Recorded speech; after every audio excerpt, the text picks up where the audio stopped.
Hmm,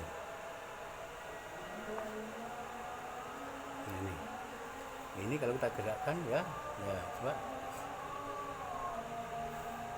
Masih ada dan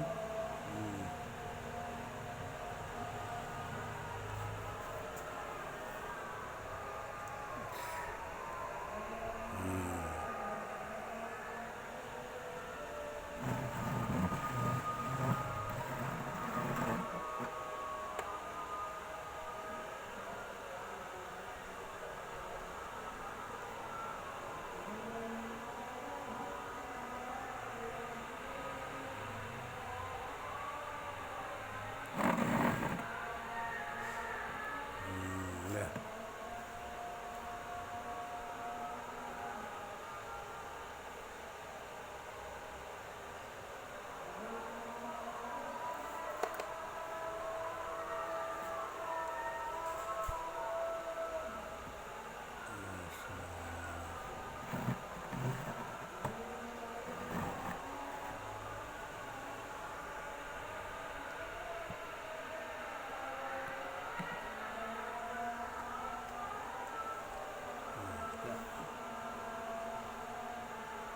Ya, yang lagi ini di sini ada kunci daripada sistem hidrolis. Apabila mau digunakan, ini dirapatkan secara jarukan, berarti itu mengeraskan menutup daripada angin. Dan harus menutup. Ini kita gerakan pompanya ini. Ya. Nah, ini akan turun ke sini. Nah, sama ya, pertama ini lakernya ya, ini terus masuk sampai menyentuh dapat ya, terus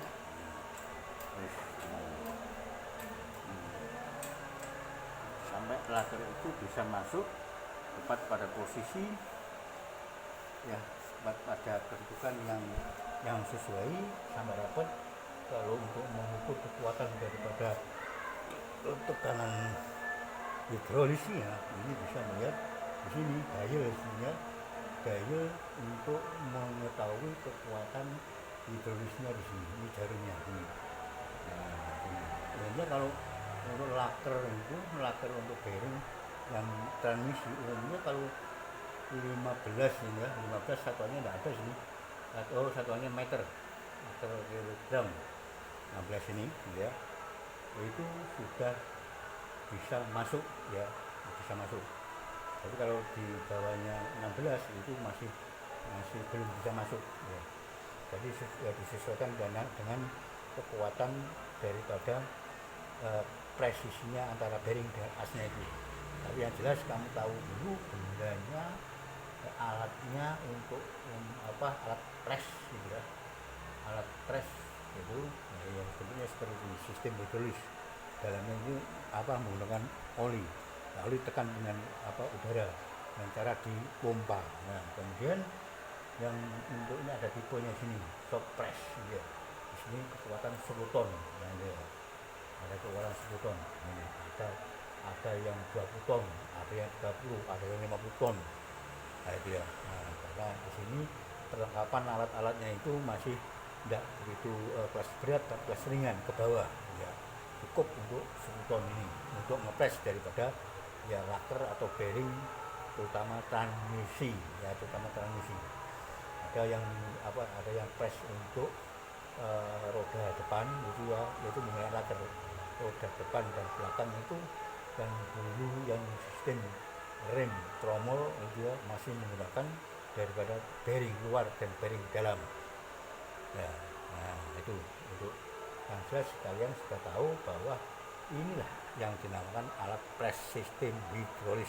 Nah, jadi nanti kalau kita bekerja itu cara pemasangannya mas, gunakan mesin press, jangan ditutup palu. Biasanya orang kalau di bengkel ini cepatnya itu dipukul dengan palu.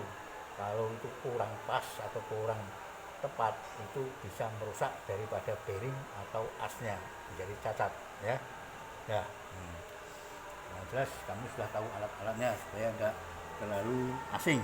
Nah, kalau sudah alat yang lain itu ya, ada yang perlu kamu ketahui. Nah, walaupun itu gampang dan mudah untuk diingat-ingat gitu. bagi yang sudah tahu tidak masalah, yang bagi yang belum tahu namanya belum tahu gitu ya. Nah, ini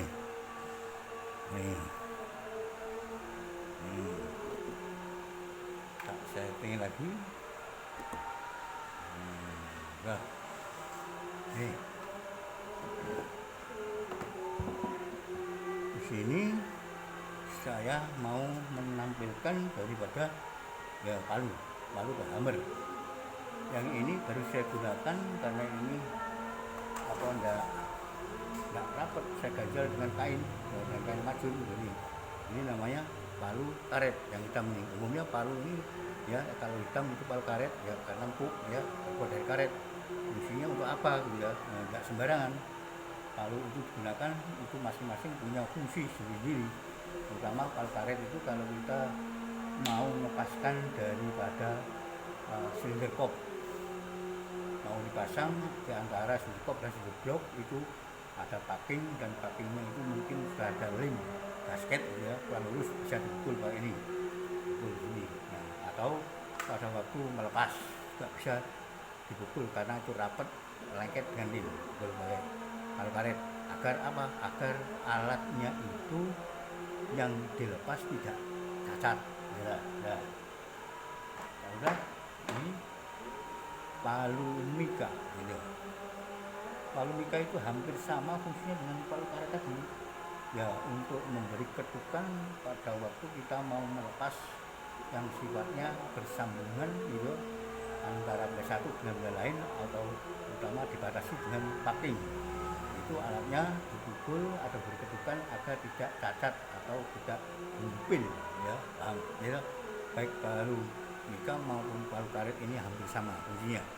Jadi untuk memukul yang sifatnya bahannya dari alumini atau beral juga, kalau mukul pakai palu besi itu akan menyebabkan cacat gitu ya. Kalau cacat ya itu urusannya lain, nanti akan menyebabkan daripada alat itu masuk bengkel, bukan bengkel otomotif lagi, bengkel permesinan, yaitu di bidang scrap gitu ya. Nah, itu jadi agar untuk mengawetkan atau menyelamatkan daripada alatnya juga. Jadi palu itu memiliki fungsi masing-masing ya. Kalau besi digunakan untuk umum untuk apa ya, misalkan untuk makul, untuk yang lain-lain itu memasang pen, slipping ya, itu gampang untuk diingat-ingat ya, gampang untuk diingat-ingat ya. Nah, ini palu besi. Palu besi itu macam-macam bentuknya. Palu yang ada bulat setengah bulat ini namanya palu kundi ya, palu kundi ya. Kalau yang ini lurus ini, kalau yang bulat ini ya, ini fungsinya juga macam-macam. Kalau kundi itu sifatnya yang mukul yang benda yang sifatnya melengkung ya, atau apa cembung atau itu cekung atau cembung. Nah, kalau ini sudah datar ya, datar itu sembarang pokoknya sifatnya alat atau para penunjang yang sifatnya itu mendatar atau lurus, itu gampang untuk mukul, ini tidak meleset ya. Nah, kita lanjutkan ke yang lain, ke apa yang belum saya sampaikan ini supaya bisa tersampai mayoritas 90% untuk perlengkapan alat-alat hand tool yang digunakan di bidang teknik mesin untuk mesin otomotif, yaitu mobil, khususnya mobil. Tapi kalau mobil sudah tahu, untuk alat sepeda motor lebih gampang ya, lebih gampang, hampir sama itu ya, hampir sama ya, cuma perbedaannya kebanyakan di tracker itu, karena pokok daripada hand tool yang digunakan selalu digunakan satu pokoknya, yaitu kunci ring tadi ya, sudah saya jelaskan, kunci pas sudah, opening plus sudah ya, plus itu suatu keharusan, opening standar, nah itu suatu keharusan. Nah, terus kemudian kalau bengkel resmi untuk kunci yang sudah saya jelaskan, yaitu kunci torsi, kunci momen, hingga kunci ukur, itu suatu keharusan, tapi ada bengkel yang tidak menggunakan itu. Tapi kalau bengkel resmi itu harus menggunakan, karena harus diketahui ukurannya, kekuatannya itu harus diketahui semuanya. Tujuannya apa? Supaya tidak terjadi kebocoran itu. gitu. Kebocoran macam-macam, kebocoran bisa dari air, kebocoran dari bisa oli gitu, kebocoran bisa dari gas gitu. Nah itu ya, pertama itu. Jadi saya kira itu alat-alat yang saya sampaikan sudah mayoritas hampir 90% itu sudah saya sampaikan untuk handphone itu gitu. Tinggal kalian nanti yaitu melengkapi tugas kalian di samping melintas meresum, yaitu mencari yang bisa sampaikan nama-nama standarnya gitu ya. Nama-nama itu sangat mengaruh gitu di bidang kita bekerja di lapangan gitu. Terutama di bengkel resmi. Bengkel resmi itu maunya itu bahasa alat-alat itu harus standar, harus standar semuanya. Kalau yang saya sampaikan mayoritas itu bengkel bahasanya bahasa bengkel, bahasa umum ya, bahasa umum yang mudah untuk dipahami oleh masyarakat gitu.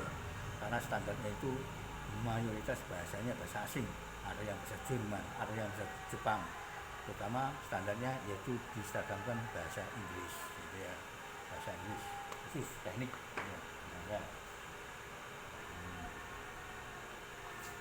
Oh sudah, saya mau jalan di sini, saya carikan alat-alat yang belum tersampaikan. Nah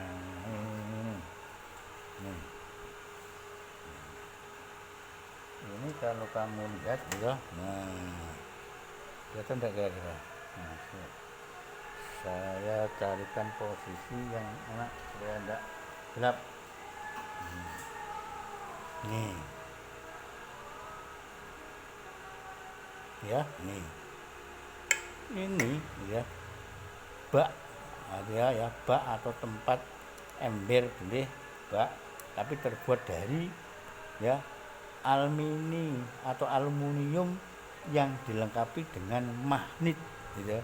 Jadi kalau umur kecil-kecil atau alat-alat kecil, baut kecil atau skrup atau snap-ring atau ring-ring kecil atau pen-pen itu kalau dimasukkan sini sudah tidak akan mencelat, sudah lengket semuanya di sini. Maka dari itu ini suatu ya kemudahan untuk mengurangi daripada kehilangan atau ketersut gitu, karena di bengkel itu banyak orang gitu, banyak orang bekerja, jadi alat-alat yang rawan atau belum apa taruh sini aman, sudah lengket semuanya sini ya. Bak aluminium bak aluminium tapi dilengkapi dengan magnet atau bak magnet juga bisa.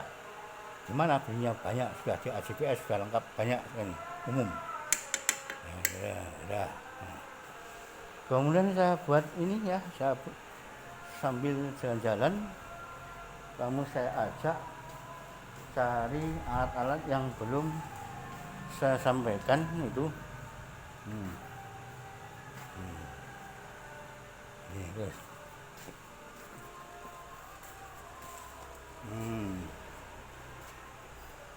kalau kamu melihat di sini ya,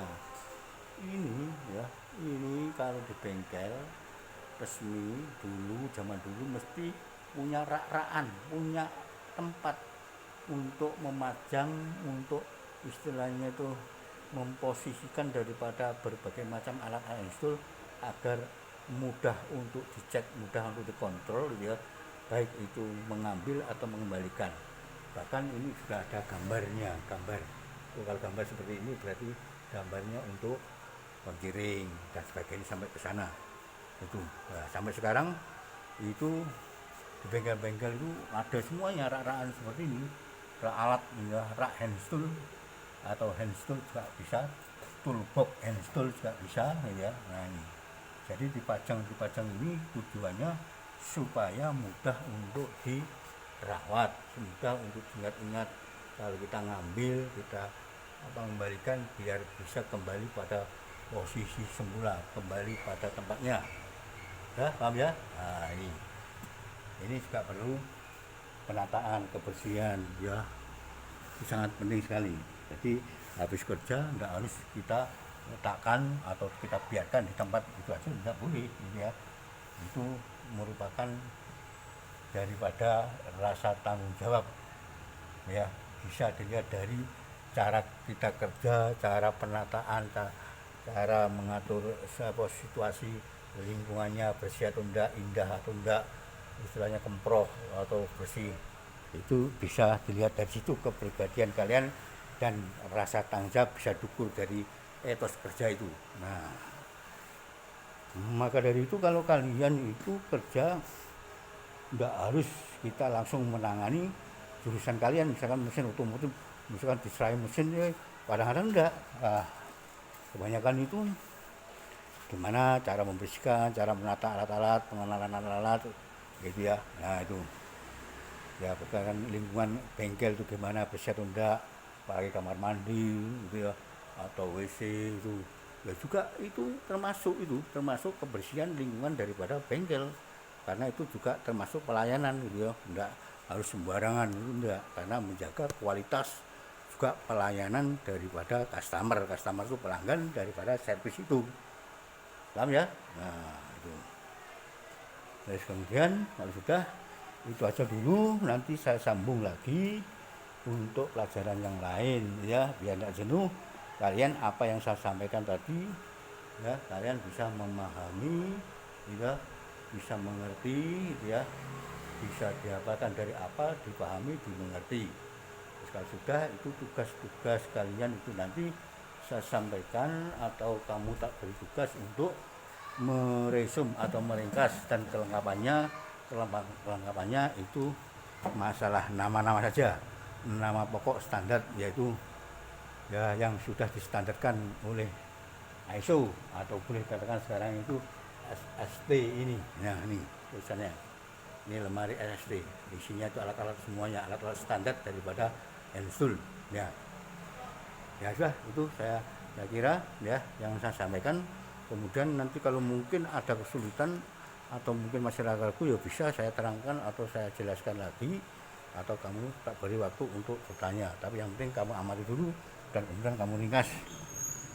Nah, udah silakan ya dari saya Pak Sumardi ya.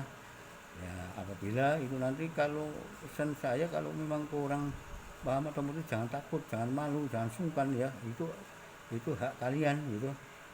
Dan juga betul-betul yang saya harapkan satu bisa, satu mengerti, ya semuanya harus mengerti gitu. Nah, harapan saya seperti itu. Maka dari itu kalau tanya ya sudah, kalau tidak bisa satu kali ya dua kali, ya dua kali ya tiga kali gitu ya. Nah ya silakan. Selamat menikmati, selamat meresum, selamat bekerja.